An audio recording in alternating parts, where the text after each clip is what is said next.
how to fix Telegram video call.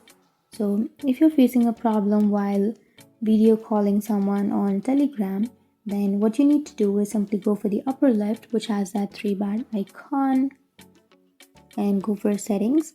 And under your settings, you can simply go for data and storage. And now you need to check that if you have turned on all of these options under automatic media download. And here you will have your storage usage.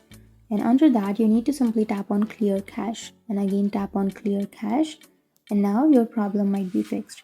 But if that still doesn't fix your problem, remove that and then open up your settings and scroll down, go for apps, under your apps, and under your apps, open up your Telegram application on your settings, go for storage and cache and tap on clear cache.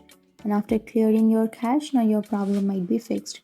But if that still doesn't fix your problem, then simply check your internet connection. So it might be a problem of your internet connection. If you don't have a stable internet connection, then you will find some problems regarding your video call on your Telegram. And after checking that, you need to restart your device by simply holding on to that power button. Here you will have restart option. Tap on restart and restart your device. And after restarting, your problems will be fixed. So that's it. That's how you fix Telegram video call problem. And if you have any questions, feel free to comment below. Thanks for watching.